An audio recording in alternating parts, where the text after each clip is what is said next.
Good afternoon and welcome to the Human Rights House for the lecture by Dr. T.A. Loeffle on outdoor activities for all of us, maybe.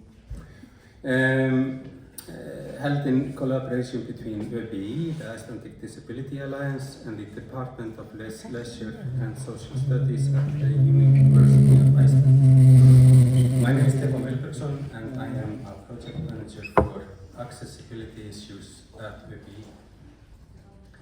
Dr. Loeffle is a great pioneer in advocating for increased participation of the general public, especially people with disabilities.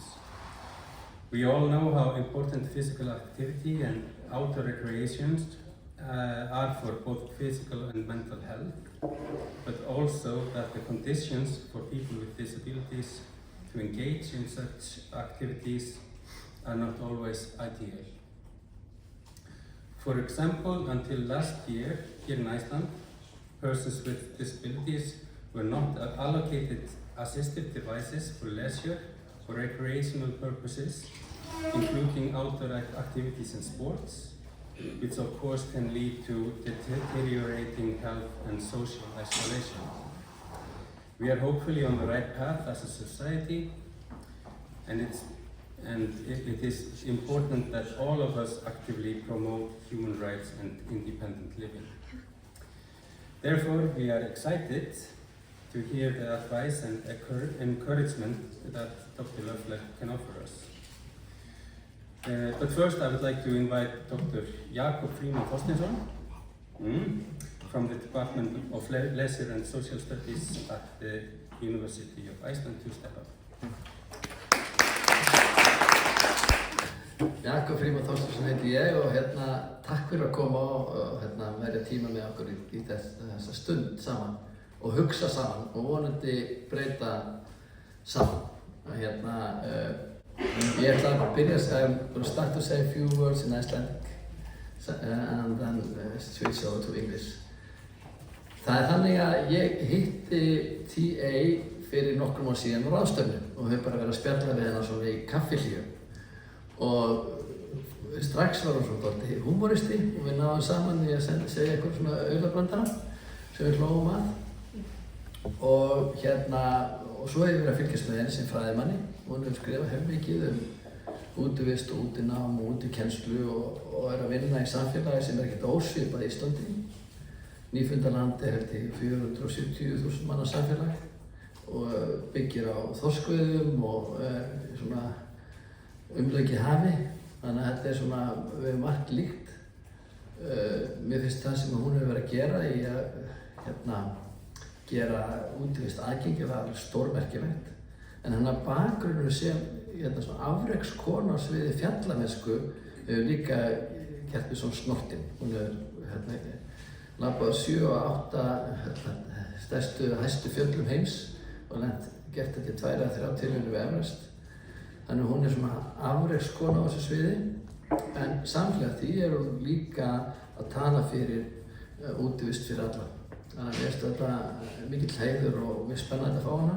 Hún kom ekki til Íslands til að tala við okkur, heldur kom hún til að vera andmælandi á doktorsvörn sem er á morgun. Og nú ætli ég svissa yfir í ensku.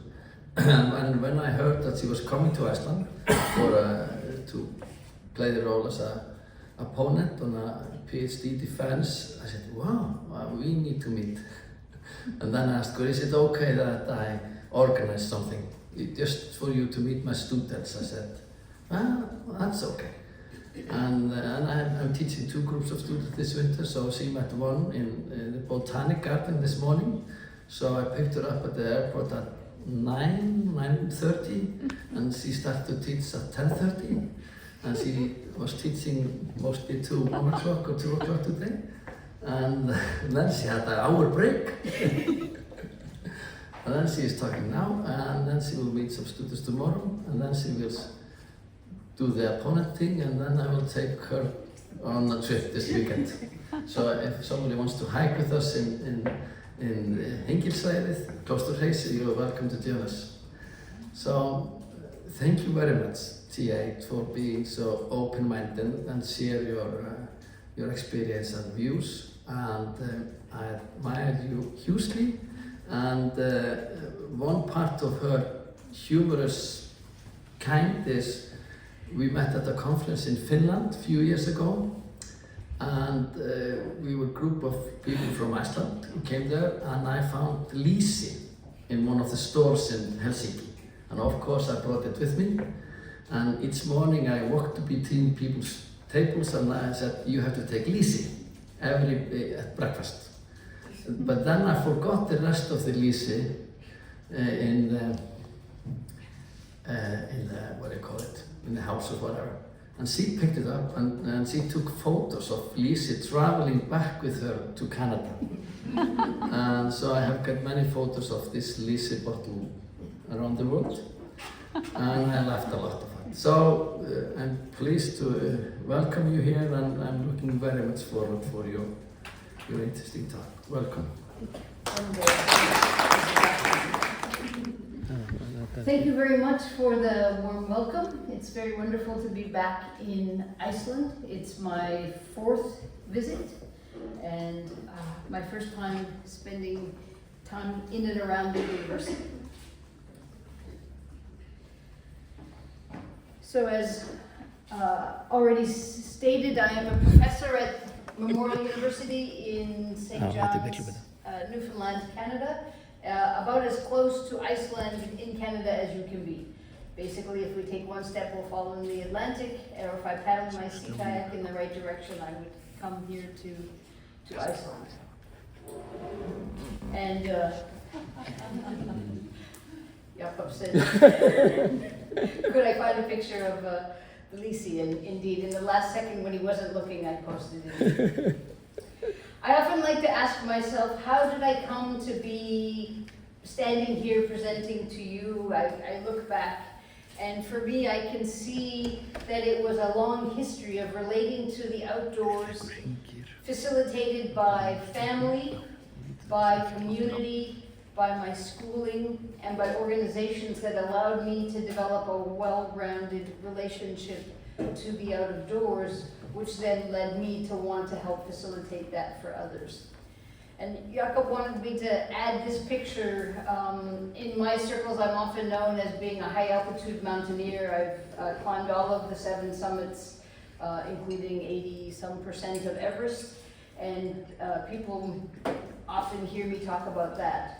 But also that experience led me to want people to experience, on whatever level made sense for them, some of the challenges and joys I've had in my climbing career. And I was a traditional outdoor educator for probably the first 20 years, 15 years of my career, and then some seeds and catalysts began. And one was when our local group called Easter Seals, which is a national organization in Canada that works with people living with disabilities, asked me to be a part of their fundraiser, which involved rappelling or abseiling off of a building. And through that, we began to have a relationship, and they started to ask me to be on their advisory committee. And there's a picture of me rappelling off a building in downtown St. John's. The next catalyst was a budgetary surplus at the end of the year, where my dean said, we've got some money, we need to spend it. And I said, you know, we haven't had a student yet in our program who lives with a mobility disability, but what if we did? Could I get this piece of equipment that would enable my classroom to engage with anyone who needed that assistance? And he said, yes, you can buy this particular device, which was made by the British Columbia Outdoor Mobility Society, called the Trail Rider. And it had a couple of different iterations. This one here is 2.0, and it got shipped across all the way 8,000 kilometers across to us, and it began this journey because he said, not only do I want you to have that for your students, I want you to make sure it doesn't sit idle in a closet. I want you to do outreach in the community. Also, during my graduate program, I worked with a program called Wilderness Inquiry, which from the early 90s did integrated outdoor adventure trips for people with and without disabilities. So as a volunteer in that organization, I got to see the real power of everyone getting to go outside together. as well as guiding for an all-women's organization, spending 11 summers in summer camp, and so on. You'll see a lot of pictures of Kim White in this picture, and Jakob got to meet Kim at one point. But when I was first learning to use the Trail Rider, Kim answered my call to say, will you come and be one of our riders so we can learn about using this device? And it ended up being a pretty long 3 or 4 year process of her exploring her leisure, with me also then learning how to be an appropriate inclusion outdoor person. So ideally she would have been here with me today, but we couldn't make that happen. So as these next couple of slides, we heard the case already being made for the power of being outdoors. The research is very clear that physical activity and being outdoors is very good for our mental health, our physical health, our social health.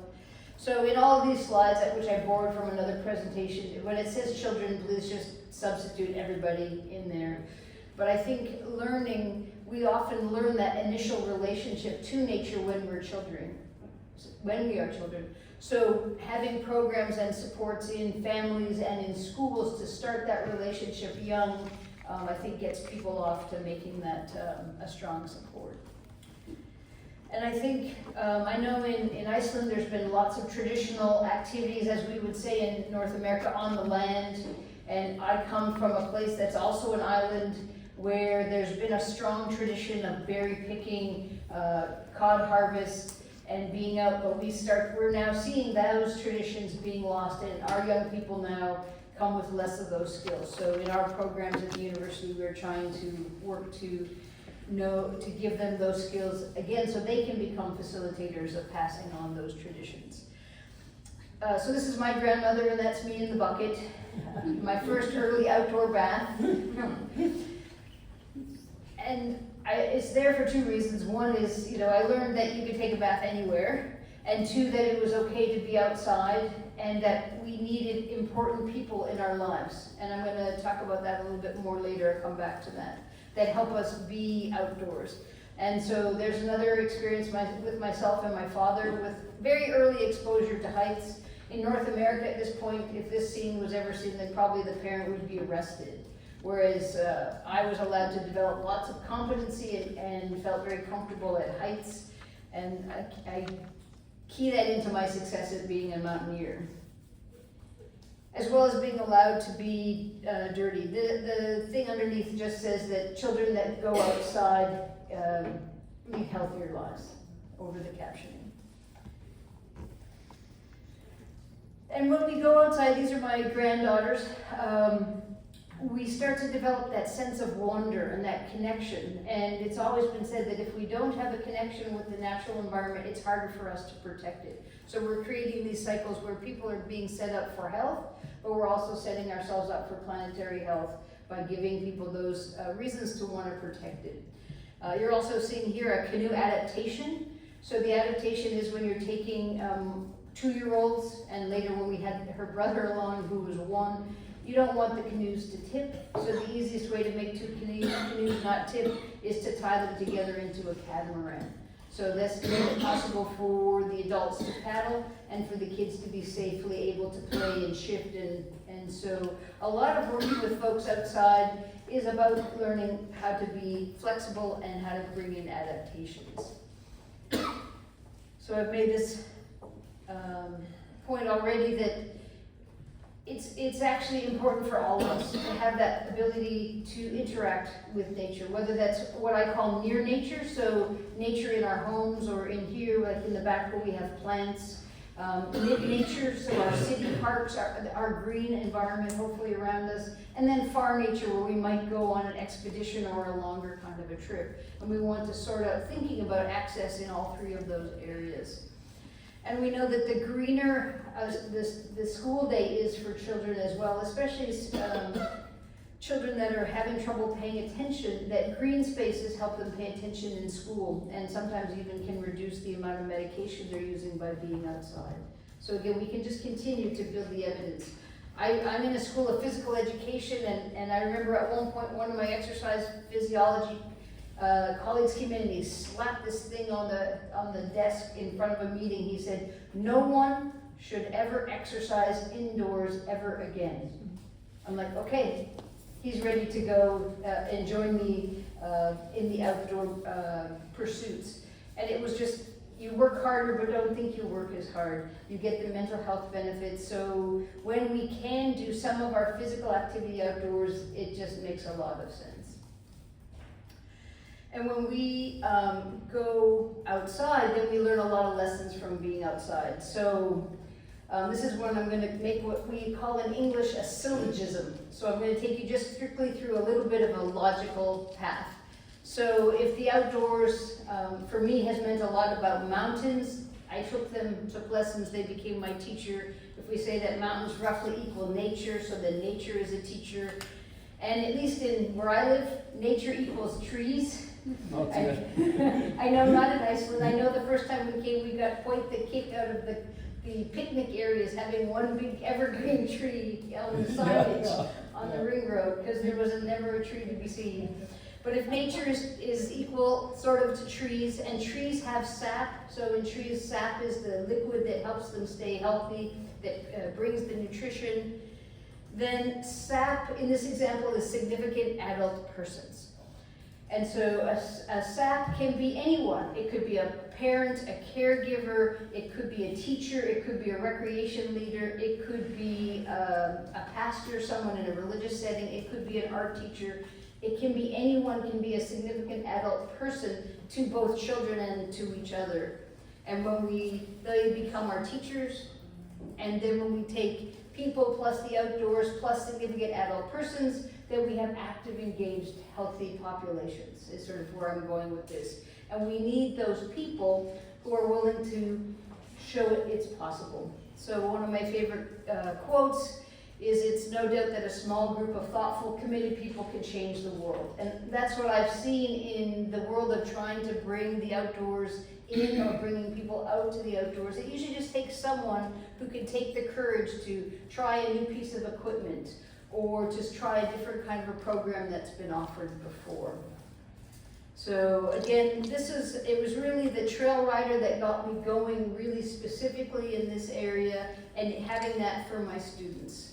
And that began what was kind of a reflective circle. Try something, learn, reflect, make mistakes, come back, try something else, add a new piece of equipment, try to make a partnership with a different organization, and we've spiraled for the last 15 years since then.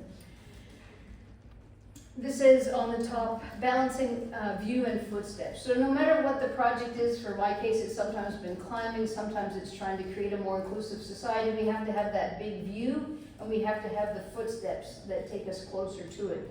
And if we only have one or the other, we don't tend to make progress. If we only have the view and never take any actions, we don't get closer to it. And if we don't have a plan, we can waste lots of resources. So for me, it's meant imagining the impossible, accepting an invitation to take a piece of it, making a plan, creating support for myself and others, and then practice going beyond where I'm comfortable to make that happen. And so one of the ways that we've done this in our environment is to create what we call communities of practice. So we get different organizations and different people together to work towards this goal. And so we formed a community of practice around Kim's wanting to do more outdoor activities. She was transitioning. Kim had had a spinal infarct at the age of 3 and used crutches and braces for her locomotion. But as she was aging, her mobility was changing, but she was struggling a bit to embrace using a chair every day. So she asked for my help to help her use her chair in new ways to get outdoors, because in fact she was able to travel further in her chair than she could. At the same time, I was getting the trail rider, so I said, "Kim, are you willing to come and do this?" And it was a big deal for her, because it meant giving up a bit of her hard-fought autonomy in being able to be a rider at first. So when we have a community of practice, it's groups of people that share a concern or a passion for something, and they meet together and learn together and work towards the end goal by meeting regularly. So that's what we did over a 3-year period, is we had this community of practice. And while we were doing that, we borrowed some things from our colleagues in Ireland, and so we acted with openness, with this idea that we were all learning to do this together, that we needed to find skilled people in our community that could help us solve problems, whether that was fundraising, whether that was using the equipment. We wanted to try a variety of outdoor activities to see what we could learn, and we needed to look at facilities and equipment we might need to make it happen. And once we had it on the go, we looked at how could we promote this so other people would know these opportunities would now be available to them. And again, borrowing from our Irish colleagues, we recognize that there is a continuum of inclusion, from participating in fully integrated settings to environments where folks may want to participate with folks that share a lived experience. So I lead a lot of outdoor experiences for our local group called VERSA, which is the Visually Impaired Recreation and Sports Activities, and they prefer to do activities together as folks living with visual impairment. So we work with them. Other environments want a fully included thing, and so we work with wherever people are at and what they ask us to do in terms of on that spectrum of inclusion. So the first thing we did when we got the trail rider is learn what it could do and what it couldn't do, what we needed to be aware of, what we needed to bring with it on different expeditions that we were heading out. So we practiced in around our university campus, learning that it could actually do pretty steep stairs. So I saw a wonderful device now that it's got me pretty excited about what stairs could happen. This one is propelled by the group, which in BC they call them the Sherpas. We call them the buddies, because in Newfoundland parlance, buddy is someone who's kind of your friend. So working with the trail buddies to learn how to do that. We also tried a different kind of access device called the Hippocamp. This one comes from France. And the Hippocamp is kind of interesting because those mountain bike wheels can be subbed out for big beach wheels and can also be subbed out for skis. So it's a really good multi-seasonal piece. So again, we've been working with it. Comes in different sizes. It's not real flexible of sizing each individual unit, but over the pieces of them, and they just recently made an adult-sized one, and it's fully capable of going in the seawater. And my students, who are recreation leaders as well as physical education students, practice them both, and they figure out which ones might be good for what kind of family or what kind of individual, depending on the individual needs. The trail rider is truly a riding experience. But the other one I'll show you in a little bit is a participatory experience. It takes a lot of trust to get into the riding seat, and it requires the team to work well together to ensure the safety of the rider and the team. This is us trying it out at the most easterly point of North America called Cape Spear, and some fairly arduous stairs and terrain. And we do some of this just to practice our skills, but also to make it visible to the community. And we hold pop-up events where we'll just bring some of the equipment out to Cape Spear. It's one of our most visited tourist attractions. And so sometimes we'll offer folks the opportunity to use some of the equipment if they needed it. So we've had folks who've had temporary disabling conditions like broken limbs or someone feeling tired, and we've been able to offer them the use of that equipment while we're out there. And then people take pictures of it and people talk about it. But you can see the trail rider with a good team is pretty capable of going lots of places. And I always like to talk about the value of inclusive equipment and or facilities and or buildings, because as we make anything more accessible for one particular user or one particular group, we make it more accessible for all. So in my case, this student was in the later stages of her pregnancy while she was taking the course. Where we were going that day, she wasn't up to walking, so we had the equipment, and as someone about to give birth, she was quite happy to ride. When I've had students get injured in our sports courses, we go get the equipment and they can still continue in their course using that. Similarly, if you build a boardwalk or an asphalt trailway, then it works for people who use strollers, wheeled rollerators, or wheeled walkers. So we're continuing that, trying to teach Canadians that spending towards accessible infrastructure benefits us all. And then you have some surprise uses like these are the groomsmen practicing in the trail rider to take grandmothers out to a more remote wedding. So because they weren't able to go over the trail to get to this particular wedding, the groomsmen helped 2 grandmothers actually get that day to there. So it can be surprising. We also sometimes use the equipment to fundraise to get more equipment. So this is my colleague Katie running a 16-kilometer race with an Easter Seals participant riding in the trail rider with her running companions to raise money to get Easter Seals a second trail rider so they would have more in their lending library. Because as I'll probably talk about it, as you probably already know, some of this equipment is very expensive. So purchased 15 years ago, this piece of equipment was 8,000 Canadian dollars. And I hear it's 100 krona to the Canadian dollar. Yeah.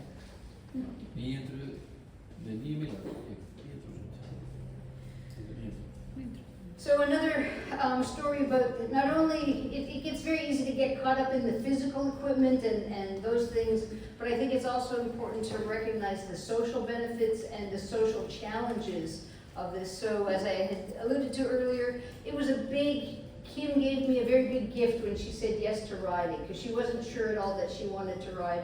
And you may notice she's wearing a purple tiara.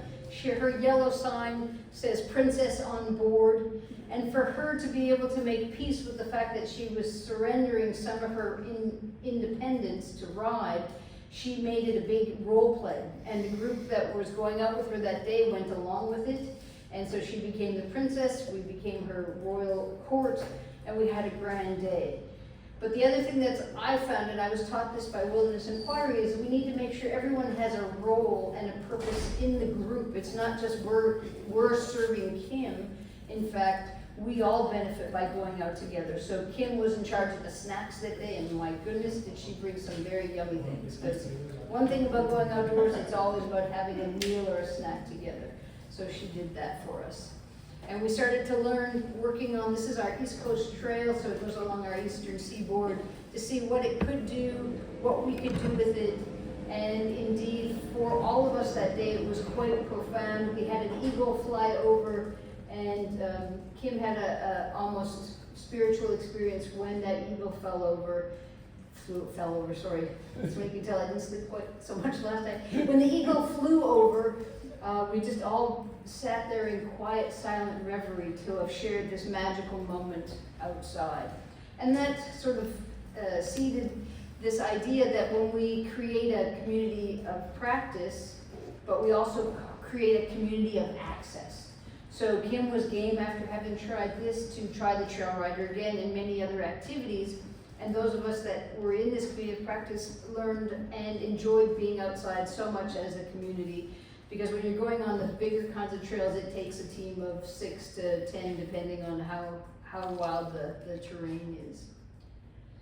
So it looks a lot like Iceland. Yeah. We're just missing the geothermal stuff. But yes, it's a pretty spectacular coastline and a pretty magic place to go outside. We always made sure to get the celebratory piece.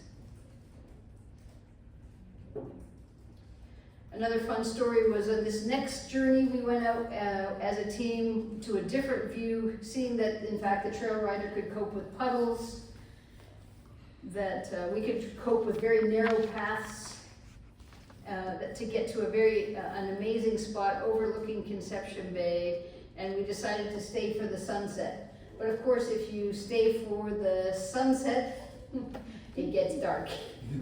So making our way back over the trail, Kim's very important role that moment was to provide the light for the team. So she went from snack master to the light master, so that the team who was working the front could see. And that way, even though she was riding, she knew she was an integral team member. So I think as we work towards physical inclusion, we want to make sure that we're working towards social inclusion and creating an environment when we are going out, that we're going out to enjoy the time outside together. And I wanted to make a point too, because sometimes, as I said, there's near nature, so we sometimes start indoors, and then we can take the indoors out. So this is a rock climbing wall that we visited to work on our Kim's skills on the wall to see if she would want to progress to outdoors, because an outdoor climbing environment required even more advanced access kinds of things. So at this particular climbing center, we've got a pulley system so we can support her as she uses her own steam to go up to the top, and many others as well. And as she came down after her first climb, I looked at her and said, "So Kim, are you ready to belay me?"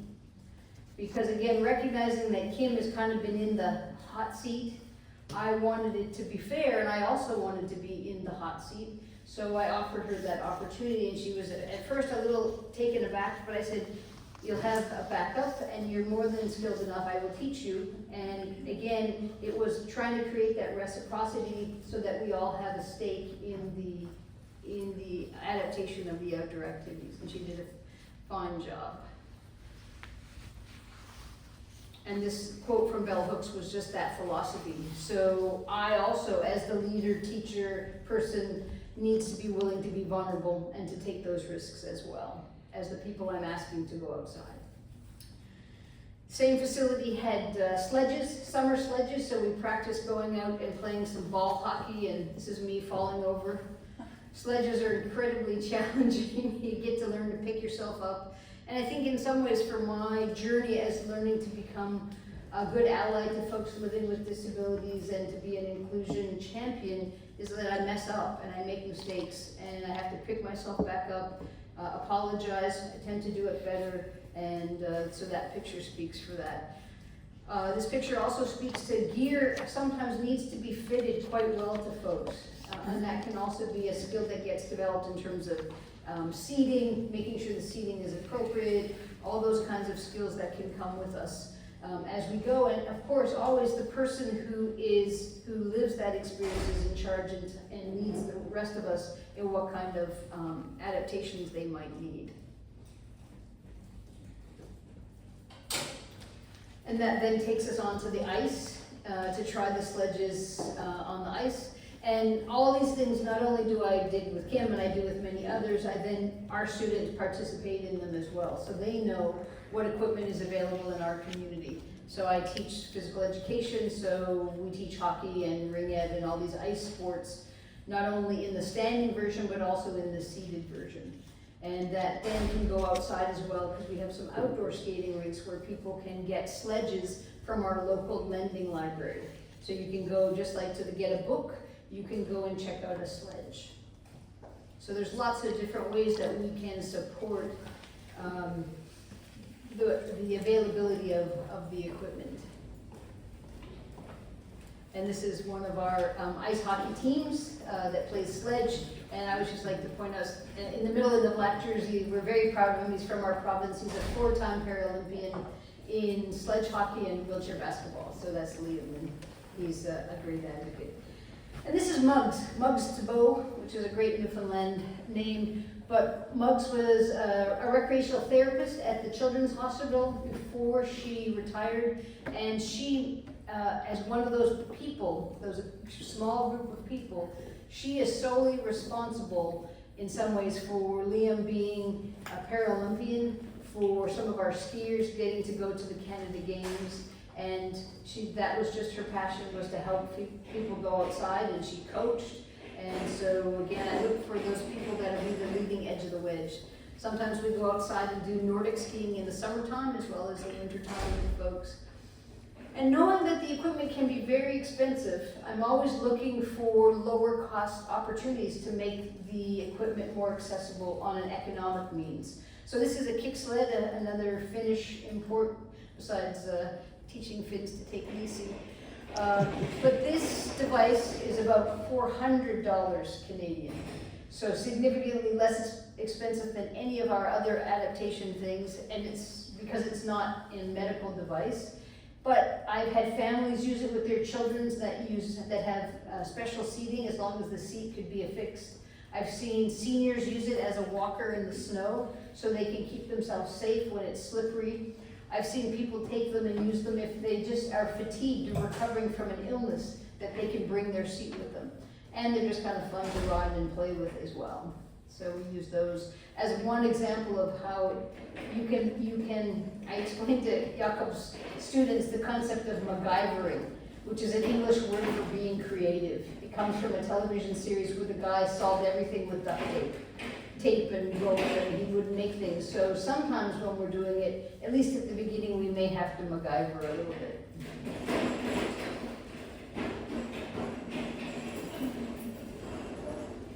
And whenever we have the kick sleds out again, families are stopping us. We've had families with children with disabilities who say, oh, that's perfect. And I'll say, great, I can lend you one so you can try it out with your family, because they would not always be able to take the child with a disability out in wintertime. So remember I said that the hippocamp could go out in wintertime, so this is that we've taken the wheels off and we've added the skis.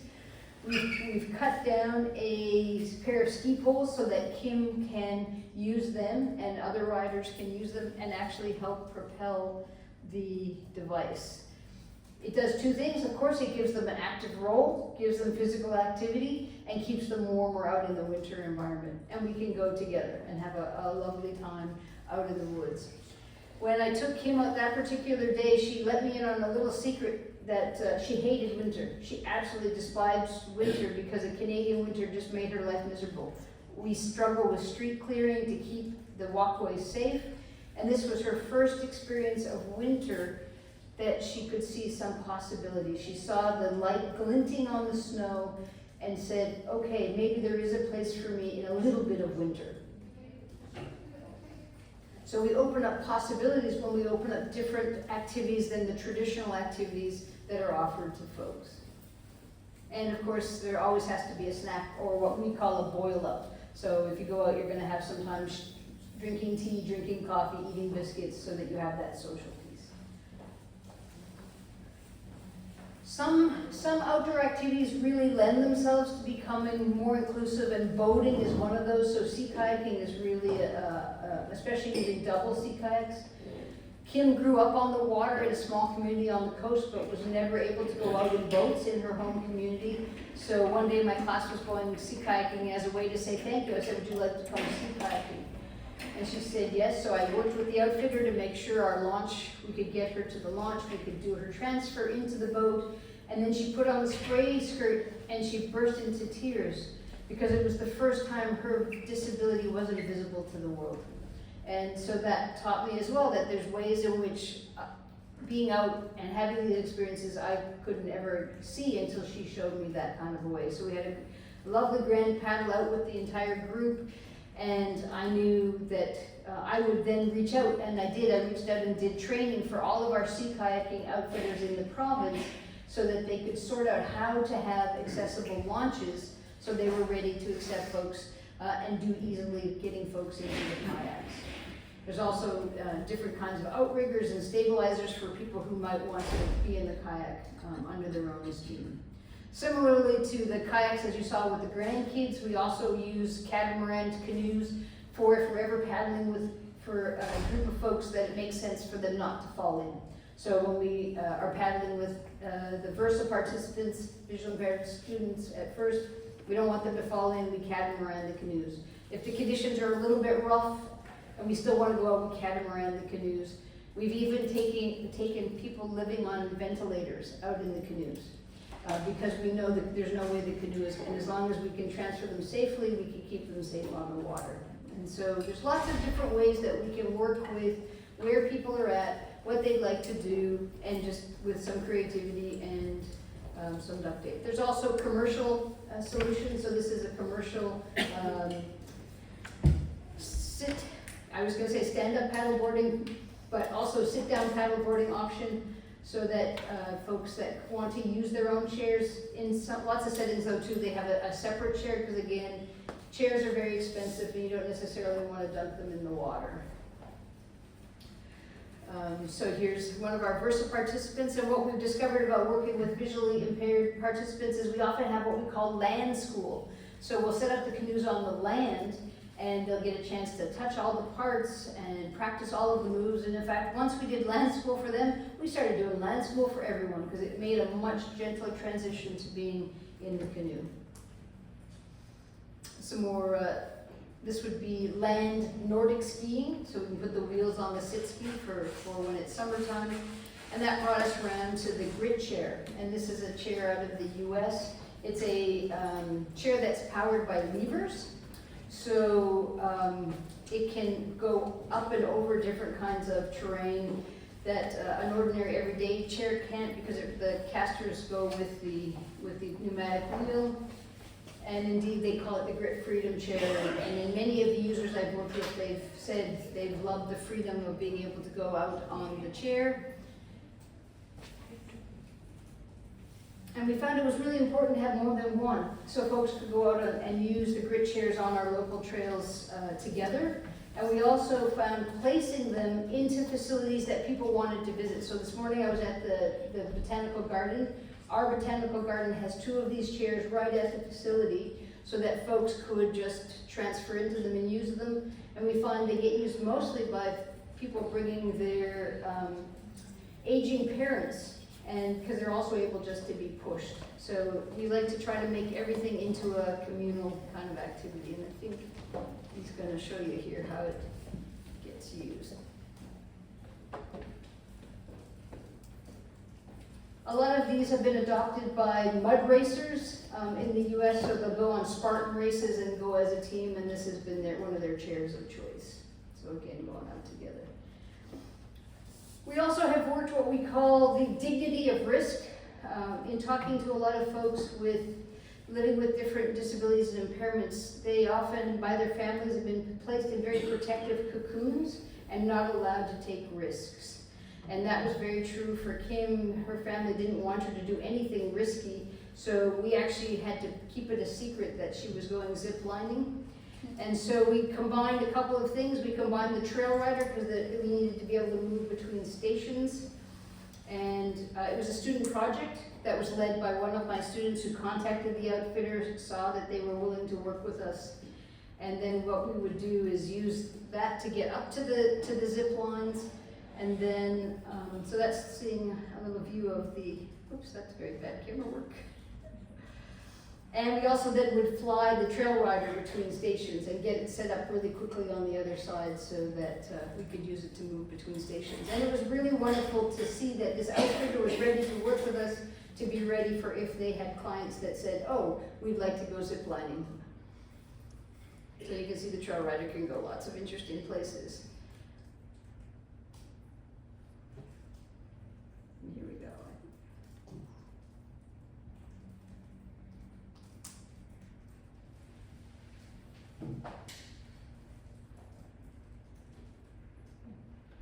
So coming into the closing parts of my presentation, when we're looking at universal design and universal design for learning, some of the things that I've learned is, for me, we used to sort of have one adapted course at our university where we taught a lot of different adaptations in one course. Now we just teach adaptation across the curriculum. So if we're doing traditional stand-up hockey, we're doing seated hockey. If we're doing traditional stand-up basketball, we're also doing seated basketball, seated volleyball. All the games that have seated and standing versions, we're playing them all. So we've just made it go as a theme throughout the curriculum. We've learned to be very creative about finding little pockets of money to be able to afford different kinds of equipment, and we've built our inventory over the years. And we also have a network of all of our community partners where we borrow to each other and lend to each other, so that we can. So we did a symposium where we all learned what we had, and we figured out, oh, you need 3 hippocamps this week. Okay, I can provide a hippocamp. Oh, next week I need this, and so we're cooperating. We can't all have it all, so we've learned to work together, and that's when we developed those partnerships. And we've really had to, as we say in English, fake it till we've made it. You know, early on, we felt like we didn't know what we were doing. We're much better now as a collective, and we've made great strides. And in doing that, so this says joy is togetherness. So again, we've taken the perspective that it's fun and it's learning to build a more inclusive outdoor community. And we've used tests, we've used friends who've been willing to be uncomfortable as we've learned. We've created these communities of access. We've seen the benefits of creating inclusive programs. We always bring a snack, and we found if we build the program or build the access or build the equipment, then folks will come. And so a decade ago, we didn't have open orienteering, where we created orienteering in spaces where everyone could come, where you could roll between patrols. We didn't have 17 hippocamps in our city that can be borrowed. We had one. So we've built it over time and space, and indeed they have come. We use our collective voices as academics to continue the putting it out there about how DEI creates belonging, DEI being diversity, inclusion, and equity, and I'm always continuing to push myself theoretically as well as in practice, knowing my own privileges, and as I said, continuing to know that it's a process and that I learn. And finally, that for me as a mountaineer and someone who's really benefited from learning a lot about taking risks, that's been one of my major goals, is working with folks that want to have more risk in their lives, and how to do that safely, how to do that well, so that everyone can have that dignity of risk. And by becoming a community champion for inclusion and risky play across the spectrum.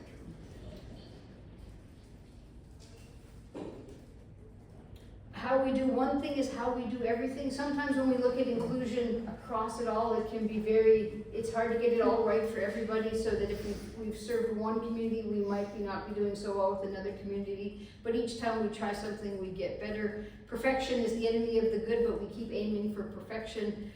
Oftentimes the students that we teach are leading us and teaching us and showing us the way to get these experiences into our schools and into our communities.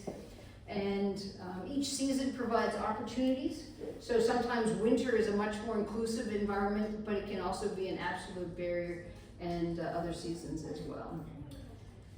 So finally, I'll leave you with an acronym, which is Everest. Any Everest, whether it's climbing the actual Everest, requires engagement. So we have to be engaged. So we have to engage with wanting the outdoors to become more inclusive. It has to be true to ourselves. It has to have verisimilitude. It requires great effort. It obviously requires resilience. Sometimes it requires a little bit of luck. If our dean hadn't said, I've got extra money, I may have never sat down. And if he hadn't said, okay, you can have it, but here you are charged with making this to be a community piece. If he hadn't said that, it could have all been very different. And of course, it takes time. So thank you very much for your kind attention. And I don't know if we have time for questions or...